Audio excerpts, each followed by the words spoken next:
بسم اللہ الرحمن الرحیم۔ السلام علیکم ناظرین، آپ یوٹیوب چینل دیکھ رہے ہیں، میں عمران خان ہوں۔ ناظرین، ابھی ایک دن پہلے آپ نے سنا اور میں نے آپ کو بتایا بھی کہ آرمی چیف نے کتنی اچھی تقریر کی تھی، کتنی زبردست باتیں کی تھی، ساری پولیٹیکل پارٹی، قومی یکجہتی اور سب کا شکریہ ادا کیا تھا۔ لیکن میں نے آپ سے کہا تھا کہ یہاں پہ کال اور فعل میں تضاد ہوتا ہے، اور وہ تضاد ایک مرتبہ پھر نظر آیا۔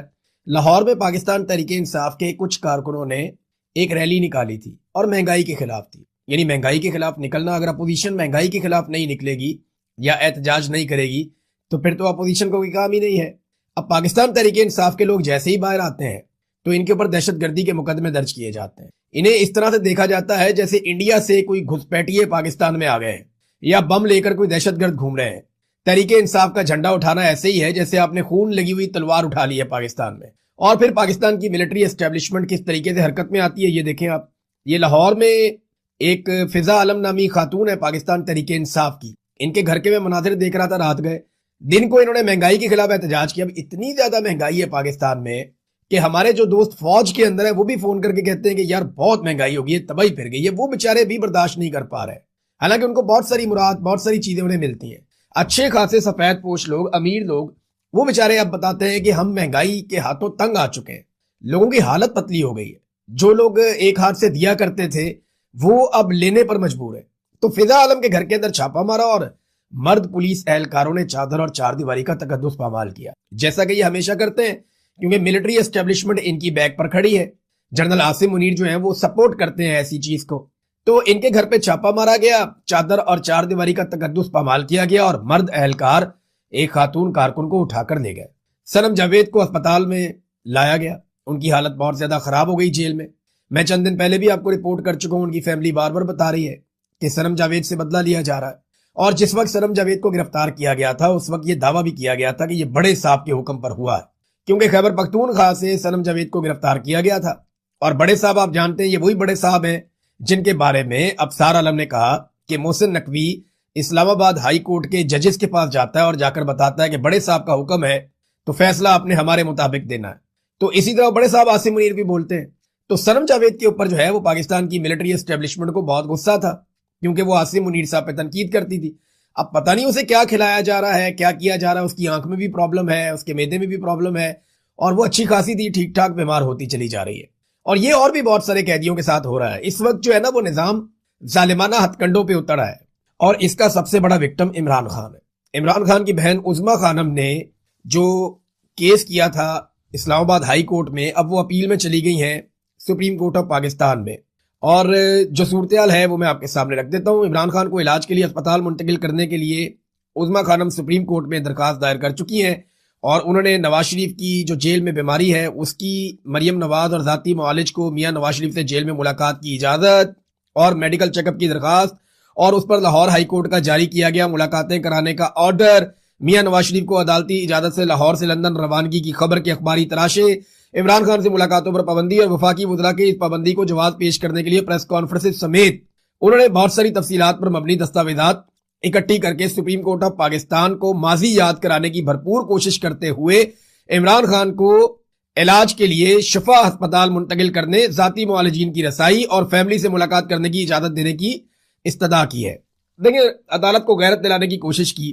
انہوں نے بتایا کہ نواز شریف نام کا آدمی جیل میں تھا، اس کو کتنی سہولیات تھی، کیسے ان کے ڈاکٹر جاتے تھے، فیملی جاتی تھی، کیسے انہیں اسپتال کے اندر پورا محل بنا کر دیا گیا تھا۔ مجھے یاد ہے میاں نواز شریف کو جب اسپتال شفٹ کیا گیا تو آس پاس کے سارے کمروں میں ان کے خاندان کے لوگ تھے، ان کے قریبی لوگ تھے، اور پورا خاندان وہاں پہ موجود رہتا تھا، پورا میلہ لگا ہوا تھا۔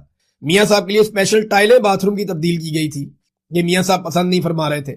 تو بہت سارے اور بھی انتظامات کیے گئے تھے، ماضی میں بتا چکا ہوں، میرے خیال میں بار بار اس میں جانے کا فائدہ نہیں۔ لیکن نواز شریف کو جس لیول کی سہولت کاری اس نظام نے کی تھی، عمران خان کو بنیادی حقوق بھی ان کے نہیں دیے جا رہے۔ اس پہ عظمیٰ خانم نے سپریم کورٹ آف پاکستان کے سامنے ساری تفصیلات رکھ دی ہیں۔ اب کیا یہ سپریم کورٹ آف پاکستان انصاف دے پائے گی؟ دیکھ لیتے ہیں، یہ گھوڑا اور یہ گھوڑے کا میدان۔ مراد سعید بڑے لمبے عرصے کے بعد منظر عام پر آئے۔ مراد سعید نے انٹرویو دیا شہزاد اکبر صاحب کو۔ انٹرویو ویسے سننے والا ہے، آپ سب سے میری گزارش ہے کہ آپ شہزاد اکبر صاحب کے چینل پہ جا کر مراد سعید کا انٹرویو ضرور سنیں۔ اس میں آپ کو بہت ساری وہ چیزیں پتہ چلیں گی جو آپ کو شاید پہلے آئیڈیا نہیں تھا۔ مراد سعید نے ابھی بھی، کیونکہ میری مراد سعید سے بات ہوئی تھی، اور مراد سعید کے پاس جو حقائق ہیں اور بہت ساری ایسی چیزیں ہیں جو مراد سعید نے ابھی بھی اپنے دل میں رکھی ہوئی ہیں، اور اس نے ان چیزوں سے پردہ نہیں اٹھایا۔